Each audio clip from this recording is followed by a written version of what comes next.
사실 뭐 정치 관련 뉴스가 막 쏟아질 때 그 사이에 하나 딱 나왔던 게 이게 그 무한전 사건, 무한전 사건, 그 명륜 진사 전세 뭐 이런 얘기가 나오면서 이게 되겠냐라고 했다가 이런 상황에서도 철회를 했더라고요, 다행히.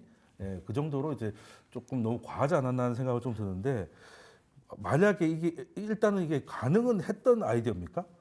일단 내용부터 제가 좀 간단하게 좀 소개를 해드리겠습니다. 주택임대차 보호법이 이제 개정이 됐는데 저는 내용을 보고 좀 깜짝 놀라기도 했고요. 우리가 워낙 정치적인 이슈가 많아서 공식 뉴스에는 좀 묻혔는데 네, 그렇죠. 인터넷 카페에는 아마 난리가 났습니다. 그렇죠. 난리가 나서 왜 이 법안이 자동 폐기가 됐냐면 항의가 너무 빗발쳐가지고 그렇죠. 공동 발의한 10명의 의원 중에 5분이 이게 너무 뜨겁다, 안 되겠다라고 해서 취소를 하면서 폐기가 됐는데 내용을 살펴보게 되면 임대차 보호법입니다. 개정안인데 사실은 좀 좋은 내용도 있어요. 좋은 내용부터 제가 살짝 소개를 해드리면 우리가 대항력이라고 하죠. 전입신고하게 되면 그날 밤 12시에 효력이 발생하거든요. 그날 밤 12시면 다음 날입니다. 그렇죠. 그러면 오후 1시에 전입신고를 했는데 효력은 다음 날 0시에 발해가 당일 튀면 답이 다르거든요. 없는 겁니까? 그럼 당일에 그 전에 그 3시에 건재당을 설정하게 되면 건재당이 우선순위가 되는 겁니다. 그런 문제가 있었는데 이번 발의 내용을 보면 즉시 효력이 발생할 수 있게. 저는 이거는 맞다고 봅니다. 그건 맞네요. 신고하고 즉시. 이거 좋은 내용이고요. 또 좋은 내용 하나 더 소개해드리면 집주인이 세금 체납을 할 수 있잖아요. 그러면 지금 법에서는 워낙 문제가 되다 보니 계약 기간 중에는 집주인 동의 없이 세입자가 집주인의 세금 체납 정보를 열람할 수 있는 권한을 줬는데 다들 바쁘잖아요. 세입자들이. 열심히 일하고 있는데 팀장님 저 잠깐만 저 집주인 납입 증명서 떼러 갔다 오겠습니다. 팀장이 좋아하겠습니까? 그래서 이번 내용을 보면 집주인이 계약하고 15일 이내에 납입 증명서를 발행받아서 세입자한테 주도록 했습니다. 그러니까 이제 집주인이 먼저 주게끔. 먼저 주게끔. 네, 요거까지는 의무를- 좋았습니다. 네, 요거까지는 요거는 뭐- 좋았는데 문제는 이제 계약갱신 청구권에서 나옵니다. 2+2 계약갱신 청구권인데 법안 내용을 제가 정확히 설명을 드리면 1회뿐인 1회를 폐지하고 영구 무한으로 제한 없이 사용할 수 있게 해주겠다. 이게 제일 큰 거 아니겠습니까? 이게 엄청난 충격이 옵니다. 그러면 2년 계속 제대로 올리지도 못하고 영구 무한이 된다는 거고요. 또 하나 집주인들을 굉장히 열받게 했던 내용 중에 하나가 거절할 수 있는 권한 중에 뭐 내가 실거주하면 거절할 수도 있는 거고요. 또 하나는 세입자가 2기 2번 이상 임대료를 연체하게 되면 계약갱신을 거절할 수 있는데 야 2번 너무하지 않아? 3번으로 또 바꿔줍니다. 2번에서 3번. 여기서 이제 또 여러 가지 문제가 생기고 또 하나는 이제 집주인이 바뀔 수가 있잖아요. 세입자한테 무조건 통보를 하도록 하고 요거까지는 또 이해를 할 수가 있는데 세입자가 지위 승계를 거절할 수가 있죠. 나 마음에 안 들어. 왜 주인이 바뀌는 거야? 싫어라고 하면 주인이 누군가 주인이 바뀌는 거 아닙니까? 그렇죠. 세입자가 거부하게 되면 2달 이내에 계약 해지를 해줘야 됩니다. 보증금을 2달 이내에 돌려줘야 되는데 집주인 입장에서는 아니 2달 동안 다른 세입자를 집도 못 어떻게 파는 거예요? 구하라는 그렇게 거야. 되면? 안 되는 거죠. 집도 못 팔 수 있겠네. 그게 문제가 될 수도 있죠. 그래서 빗발치는 항의 때문에 결국에는 법안이 폐기되긴 했습니다. 아니 이거 뭐 항의가 없을 거라고 생각했다는 게 굉장히 놀라운데요. 놀라운 발상을 한 거죠. 그 아까 집이 팔릴까요 얘기하는 거 그 지적이 옳은 게 이게 시장에서 그러면은 그 소위 말하는 앞서서 우리가 얘기했던 갭 투자 얘기했잖아요. 새낀 집은 시장에서 이제 상품 가치가 잃어버리는 거예요. 내가 그 전세가 들어가 있는 집을 예전에는 그 좀 적은 자금으로 해서 투자성을 가지고 매입을 했다라고 하면 새가 껴 있으면 언제 그 임차인이 나갈지도 모르고 내가 들어가서 사는 것도 뭐 실거주 요건 뭐 얘기는 하겠지만 그런 것도 부담스럽게 되는 거죠. 그래서 시장에서 월세로 놓은 세를 놓은 주택은 평가가 오히려 좋고 전세가 껴져 있는 뭐 이런 주택들 같은 경우는 엄청나게 디스카운팅을 그렇죠. 예, 그런 문제가 생기기 때문에 만약에 그런 주택들을 매입을 하셨던 분들의 자생 가격은 이제 뭐 곤두박질 칠 수도 있게 되는 거죠. 그러니까 하나의 정책 그 법안 발의를 잘못했다가는 그 전체 우리나라의 한 90% 정도가 이 부동산 쪽에 자산들이 있고 우리나라의 국부의 상당 부분을 이 부동산 자산이 갖고 있거든요.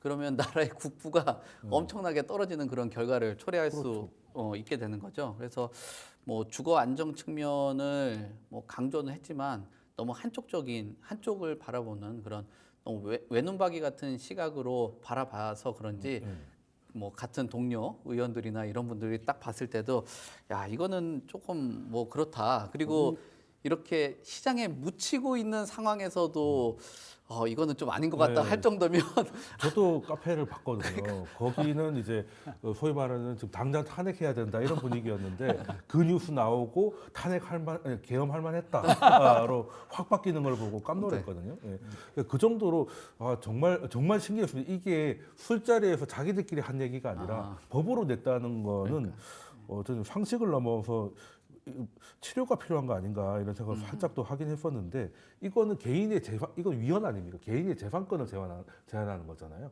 이거는 통과되면은 헌재에서 위헌 날 것 같은데. 저도 위헌 가능성도 있고요. 통과가 되면 또 부작용이 저는 결국에는 누가 비명을 지르느냐 하면 저는 세입자가 비명을 지를 것 같습니다. 단순히 보게 되면 세입자는 좋네? 나 영구 무한으로 집주인 집에 들어가서 나 계속 살 수 있는 죽을 거야 때까지 뭐 라고 살 수 있는데 그게... 입장을 바꿔놓게 되면 내가 집주인이면 정책이 그러니까 내가 그대로 따라하겠습니다 라고 하는 집주인이 몇 명이나 되겠습니까? 그러면 집주인의 행동에 나서는데 어떤 행동에 나서냐면 결국에는 이 세입자를 보내야겠죠. 이제 전쟁입니다. 그러면 내가 어떻게든 사유가 없었는데 만들어서 입주하게 됩니다. 쫓아내고 전세금을 왕창 올리든지 아니면 월세로 전환하게 됩니다. 나 그냥 전세 사업 안 할래. 전세 임대 사업 폭이 월세로 가면 월세 시대가 더 빨리 전환될 수도 있고요. 또 하나의 방법은 나 안 하겠다. 한국에서 전세 임대 사업 폭이 뭐 하겠습니까? 포기하게 되면 물량 자체가 줄겠죠. 전세 물량이 줄고 결국에는 그분들은 어디로 가냐면 똘똘한 지역, 똘똘한 한 채로 갑니다. 그렇죠? 아니면 나수다가 가든지. 예를 들어서 그렇죠. 10채의 전세 임대 사업을 하고 있다가 정리하게 되면 그 돈을 가지고 똘똘한 지역, 똘똘한 한 채를 가고 차라리 미국 주식 투자하고 속 편하게 사는 게 낫지. 내가 왜 세입자를 관리하겠느냐. 결국에는 지역별 양극화. 다주택자들이 서울의 비싼 아파트를 여러 채를 가지기는 부담스럽잖아요. 수도권 외곽이나 지방에 임대 사업자를 등록하고 전세를 주면서 이렇게 관리를 하고 있는데 안 그래도 어려운 지방이나 외곽 지역에 이렇게 빠져버리게 되면 매물이 나와서 그 지역들은 떨어지게 되고 똘똘한 지역, 똘똘한 채는 더 강화되는 양극화를 촉진시킬 수 있기 때문에 이런 정책은 취지는 뭐 어느 정도는 이해를 할 수 있습니다만 부작용까지 우리가 좀 고려하는 결국에는 임대인과 임차인이 둘 다 손해를 보는. 둘 다 손해 볼 수 있습니다. 그럴 수밖에 없는 시장이 됐잖아요. 거기에다가 이제 주거라는 거는 일정 부분 본인들의 그 생애 주기에 맞춰서 순환을 하게 돼 있거든요. 뭐 예를 들면은 결혼을 해서 처음에 방 2개짜리에서 살다가 자녀가 태어나고 출산되면 뭐 1명, 2명 낳다 보면 뭐 방이 3개인 곳, 뭐 4개인 곳으로 이동을 하게 되잖아요. 근데 이렇게 앞에 있는 차들이 안 빠져주면 주차하기 위해서 빠질 때 동안 계속 대기를 하게 되는 그런 상황이 연출이 된단 말이에요. 그러니까 어떤 주거라는 거는 자연스럽게 순환되면서 이제 평수를 넓혀가고 또 어느 정도 시점이 되고 나면 평수를 줄여 나가는, 그리고 자산도 조금씩 키워 나가다가 자산도 조금씩 줄여 나가고 현금화하는 이런 흐름으로 가줘야 되는데 전혀 이렇게 앞에서 딱딱 많고 막고 그다음에 제일 좋은 뭐 임대차에 들어가신 분은 거기서 계속 있어야죠. 뭐 다른 데 가면 더 다운그레이드. 그러면은 앞에 있는 분들이 완전히 빠지기 전까지 계속 대기하는 그런 누적되는 수요를 감당하기에는 굉장히 어렵다는 거죠. 그러면 그 전세가 아니라 월세로 누적된 수요가 딱 그 임차 월세 시장에 들어갔을 때는 그 임대 그 월세 사용료가 굉장히 높아질 가능성이 크기 때문에 정말 이 어떤 뭐 주거의 안정 뭐 이런 쪽을 중시하긴 하겠지만 그 시장에 대한 흐름이나 이런 부분들도 같이 보면서 할 필요가 있다라고. 저만 해도 지금 살고 있는 곳은 새 들어 살고 있는데 또 딴 데를 세를 주고 있어요. 그 임차인, 임대인이 저는 동시에 돼 있거든요. 그러니까 만약에 이게 시행이 된다. 그러면 이제 플랜은 뭐 명확한 거죠. 명확한 겁니다. 일단 내가 사는 데는 일단 버텨. 그렇죠. 일단 버티고 어떻게든 뭐 위장 이혼을 하든 뭘 해가지고 내가 지금 임대를 준 데 있잖아요. 거기 둘 중 하나가 들어가서 밀어내고 한 2달 살다가 전세 월세를 한껏 올려놓은 다음에 다시 들어오면 돼요. 그렇게 될 수밖에 없습니다. 뭐 위장 이혼을 하든 자녀를 보내든 부모님을 보내든 어떻게든 보내면 되거든요. 이혼할 필요 없는데 엄마 부르면 되거든요. 그래서 그런 여러 가지 부작용들. 그러니까 이게 궁지에 몰리면 다른 방법을 찾을 수밖에 없어요. 사람이 가만히 있을 수는 없잖아요. 어떻게 내가 재산적인 대한민국 자본주의 사회에서 가장 중요한 게 나의 자산인데 나의 자산에 재산권의 침해를 받는다면 가만히 있는 집주인은 없을 것 같고요. 결국에는 세입자들이 또 피해를 볼 수밖에 없기 때문에 정말 좀 신중했으면 그래서 좋을 것 같아요. 나중에는 또 대국민 사과하고 폐지를 하면 이미 전월세는 미친 듯이 올라가 있고 그렇죠. 한번 올라간 거 안 내려오고. 시장은 자극을 줄수록 왜곡이 되거든요. 그렇죠. 아무리 좋은 취지라도 2+2 2020년에 도입된 제도 뭐 취지는 충분히 이해합니다만 우리가 부작용 충분히 겪었잖아요. 그렇죠. 2020년, 2021년에 올라간 전세 가격, 월세 가격 지금 또 쉽게 회복이 안 되고 있기 때문에 저는 이 부작용까지도 좀 고려를 해야 될 것 같습니다. 그러니까 사실 그 과거 정부의 이제 정책 실패를 많이 해봤는데 그때도 안 했던 실수를 또 하려고 하는 거 보면 아직 배운 게 없지 않나 하는 생각이 조금 들고 있고 저는 좀 개인적으로도 좀 그 가장 와닿는 것 중에 하나가 인플레이션 때문에 주택 공급이 너무 막혔습니다. 그렇죠. 네, 일단은 과거에는 뭐 재건축 재개발까지는 안 하더라도 옛날 그냥 주택 부셔가지고 5층짜리 빌라 올려가지고 거기 이제 뭐 분양한다고 막 플랜카드 많이 붙어 있었거든요. 요즘 그게 안 보여요. 그게 없습니다. 그 사업을 사실은 할 수 있는 구조 자체가 아니죠. 그렇죠. 건축비도 너무 많이 올랐고요. 전세도 네. 앞서서 제가 말한 뭐 여러 가지 문제들 때문에 전세 잘 전세가 안 맞춰지지 나가고. 않아요. 그럼 공급자 입장에서는 비싼 땅에 비싼 건축비를 내고 지었는데 네. 이게 돈이 분양 안 되죠. 자체가 안 되고 한마디로 돈이 안 되는 겁니다. 돈이 안 되기 때문에 현실적으로 사업하기 굉장히 그러니까 어려운 뭐 거죠. 굳이 서울에 신축 아파트를 고집하지 않는다 하더라도 그냥 그러면은 또 비아파트라도 살려고 해도 그것도 공급이 막혀 있고 그리고 또 재건축 재개발도 사실은 예전보다 사업성이 너무 떨어졌죠. 일단은 건축비가 너무 올라갔습니다. 그만큼 그렇습니다. 사업 보강이 안 되면 엎어지는 데가 되게 많을 것이고 그나마 현 정부가 좀 그전 좀 빨리 하겠다는 의지는 있었는데 지금 현 정부가 어떻게 될지 일단 봐야 되는 상황이 됐고 그러면 한동안은 이게 정치적으로 정리가 되고 하더라도 이 몇 년간의 시간 동안에 공급 부족이 나중에는 또 이렇게 결국에는 영향을 주게 될 것 같거든요.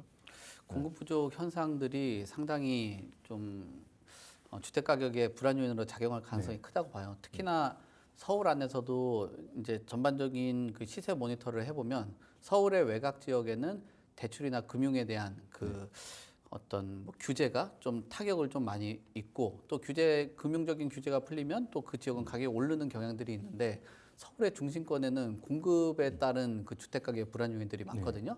그러면은 이 주택 공급이 좀 부족한 지역들, 뭐 강남권이라든지 마용성이 소위 말하는 서울의 핵심 지역 같은 경우는 공급 물량이 부족하면 주택 가격이 빠르게 올라갈 수 있다. 그래서 공급이 부족했던 시기 때 우리가 주택 가격이 이렇게 빨리 올라가는 텀이 예전보다도 빨라졌던 이유 중에 하나도 최근에 공급 불안의 요인들이 있어서 서울의 중심권 중심으로 했을 때는 빠른 회복이 있었고 또 그 빠른 회복 안에서도 신규 공급이 될 수 있다. 그리고 새 아파트가 될 수 있다라는 그런 단지 같은 경우는 소위 말하는 그 신고가들을 계속 기록을 하는 그런 경향성들이 나왔거든요. 그래서 공급 부족하면은 서울의 전반적인 지역들 보면 뭐 물론 공급 대비했을 때 수요가 더 약세인 지역은 공급이 좀 부족하다라고 해도 집값이 올라가지는 않을 거예요. 그 지역은 오히려 대출에 대한 규제가 좀 더 강하게 작용을 하겠지만, 근데 서울 안에서도 중심권에 있는 지역들, 이런 지역들 안에서는 공급 부족 이슈가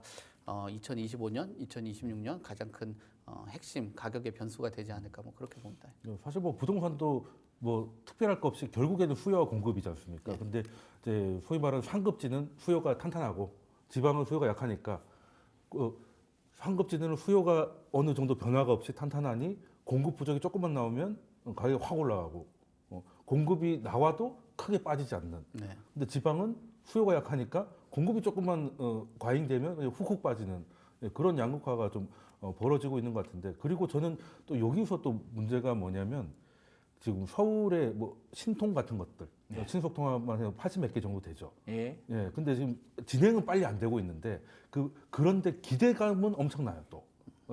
그러니까 지정이 되는 순간 어제까지 5억에 내놨던 빌라가 바로 8억이 되더라고요. 그렇습니다. 예, 이게 언제 될지 안 될지 모르는데도 그러니까 그러면 결국에는 그게 또 전세나 이런 임대 시장으로 녹아내리잖아요. 그 매매가가 올라가 버리니까 그러면 이제 소위 말하는 지금의 경제 활동을 시작하는 청년들한테는 빌라조차도 과거에 아파트 가격이 돼버린 그런 상황이 된 거죠. 그렇죠. 예, 신통계획 발표 구역 지정도 되지 않습니다. 구역 지정도 되지 않았는데 신청한다는 이유만으로 2, 3억이 그 자리에서 올라버립니다. 그렇죠. 허들이 올라가게 되면 우리 청년들은 안 그래도 대출 받기도 어려운데 굉장히 어렵고요. 과거보다 저는 더 심각하게 보고 있는 이유가 과거에는 아파트 공급 물량이 부족하면 비아파트, 뭐 도시형 생활주택이라든지 네, 신축 빌라나 오피스텔이 그 자리를 좀 차지해 줍니다. 그리고 매매 시장이 주춤하면 전세 시장으로 이동도 하는데 지금은 모든 게 다 이게 동맥경화에 걸렸어요. 다 막혀 있죠. 아파트 시장, 비아파트 시장은 또 여러 가지 이유로 공급이 안 되고 아파트도 공급이 안 되고 전세도 문제, 월세도 문제. 지금 모든 시스템이 다 막혀 있는 상태이기 때문에 저는 진짜 보리고개 공급의 보리고개는 2026년, 2027년이라고 보거든요. 3기 신도시 잘해야 2028년 넘어가서 입주하게 되는데 그것도 서울도 아닙니다. 서울 외곽 지역의 수도권에 위치하고 있고 2026년, 2027년 이 보리고개를 어떻게 현명하게 넘어갈 수 있을지는 솔직히 제가 국토부 장관이라도 지금 답을 찾기는 좀 어려울 것 같습니다. 그리고 지금 진짜 계엄해야 될 때는 국토부가 아닐까. 다 밀어버려야 될 것 같아요. 빨리 지어야 될 것 같은데 지금 사실 그러면 이제 예전에는 선택지가 있었잖아요. 뭐 이명박 정부 때는 도시형 생활주택 뭐 이런 거 그래서 맞습니다. 어떻게든 살 수는 있게 해줬어요. 물론 그게 너무 밀집했다 뭐 여러 가지 삶의 질 문제는 있지만 그런 것까지 따지면 다 못 지으니까. 그렇죠. 근데 이젠 다 막혀 있으니 그럼 지금 시작하는 친구들은 결국에는 높은 월세를 좀 내야 되는 것이고 그 높은 월세라는 게 집주인들도 받으면 좋지만 이 사람들한테 부담이 되는 걸 느끼니까 쉽게 말해서 연체가 될 것 같은 사람들을 이제 잘 이렇게 걸르려고 하는 거죠. 그렇죠. 예전에는 하겠다 하면 그냥 만나가지고 아이고 반갑습니다 하고 사인했는데 독일이 그렇지 않습니까? 독일이 제 친구들도 얘기를 해보면 그 집 임차인 구할 때 면접 보는 것 같은 게 사실 며느리 사위 볼 때보다 더 진지하게 본대요. 맞습니다. 예, 한번 들어오면 밀어내기가 쉽지 않으니까 그래서 그때만큼은 진짜 슈트를 깔끔하게 입고 가가지고 나는 연체하지 않고 이렇게 인컴도 좋고 이런 걸 해야 되는데 우리나라도 곧 그렇게 되지 않을까요? 갈 것 같습니다. 네. 왜냐하면 외국 같은 데 보면 이제 임대차 계약하기 굉장히 힘들잖아요. 뭐 캐나다 같은 경우도 뭐 계약서 자체가 굉장히 두껍고 뭐 눈이 많이 내리니까 눈 내리면 집 앞에 눈도 다 쓸어야 되는 뭐 그런 조항도 있고 못질하면 안 되고 굉장히 어렵습니다. 물론 한번 들어가게 되면 이제 물론 월세이긴 합니다만 이제 연장하는 거는 쉽게 되는데 들어가기 진입 장벽 허들이 굉장히 높기 때문에 진짜 결혼 승낙 받는 것보다 어려운 면접을 보게 되는데 우리도 뭐 멀지 않았는 것 같습니다. 그런 거조차 선진화되는 건가요? 그 뭐 스웨덴이나 이런 지역들 같은 경우는 뭐 주택, 뭐 이런 공공주택 같은 경우는 그 주택 협회에서 이제 계약 관리들을 하다 보니까 나중에는 그런 문제들이 있으면은 사인과 사인이 아니라 어떤 임대차를 중심으로 하는 회사에서 그런 관리들도 하고 또 책임도 부여하고 대출 뭐 심사하듯이 다 심사를 해가지고 네, 그렇습니다. 그러면은 힘든 사람들은 어떻게든 돈만 구해오면 되는 시장에서 이제 면접까지 봐야 되는 이런 시장이 되는 것 같은데 그래서 뭐 물론 뭐 그게 뭐 선진의 방향이라면 어쩔 수 없겠지만은 그래도 좀 소외되는 사람들을 좀 찾을 수 있는 정책도 같이 좀 고민이 됐으면 좋겠다는 생각을 좀 하게 됩니다. 오늘 두 분에게 월세 관련해서 부동산 관련해서 이야기 들었고요. 지금까지 김인만 소장님 그리고 송승현 대표님이었습니다. 두 분 감사합니다. 네, 감사합니다.